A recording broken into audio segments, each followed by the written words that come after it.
ఇలాంటి తుఫాన్లు వస్తున్నాయని తెలుసుకున్నాడు. అరే అక్కడ కూడా గడ్డానికి కుదరదని చెప్పి వైజాగ్లో కూడా గడ్డం మానేశాడు. పోనీ కర్నూలులోనే గడదాం అనుకున్నాడు. కర్నూలులో గడదాం అంటే కర్నూలు ఎండలు ఎక్కువ ఉన్నాయి, అందుకని కర్నూలు కూడా వదిలేశాడు.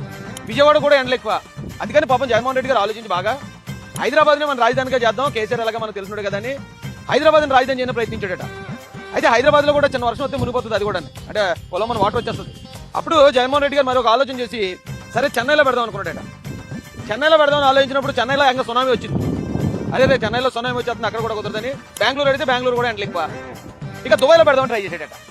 దుబాయ్లో కూడా బేపచ్చమైన ఎండలు ఉంటాం చూసి చివరికి అమెరికాని లాస్ట్ ప్రయత్నం అమెరికాని చేసేటండి. అమెరికాలో 6 నెలలు మంచు ఉంటుంది, ఆ మంచులో కూరుకుపోయి జనాలు చచ్చిపోతారని తెలుసుకున్నాడట. అందుకని ఇదంతా ఎక్కడ పెట్టాలని ఆయన దీక్షణంగా ఆలోచిస్తూ ఆయన ఇంట్లోకి ఎంటర్ అవుతున్నప్పుడు సరిగ్గా తాడేపల్లి ప్యాలెస్ లోకి ఎంటర్ అయిన తర్వాత ఆయన బెడ్రూమ్ లోకి ఎంటర్ అయ్యాక అప్పుడు వచ్చిందంటే ఆయనకు ఒక ఐడియా. తాడేపల్లి ప్యాలెస్ లో ఉన్న ఈ రూమ్ అయితే అన్నింటికి పర్ఫెక్ట్ గా ఉంది, దీన్ని చక్కగా ఏసీ కావాల్సిన పెట్టుకోవచ్చు, ఏడు వర్షం నీళ్ళు రావు, చెమట కూడా పడదు, కాబట్టి ఇదే బెటర్ అని చెప్పి తాడేపల్లి ప్యాలెస్ లో ఉన్న ఆయన రూమ్ నే రాజధాని చేసాడు. ఆయన నవ్వకంటే సీరియస్ మ్యాటర్.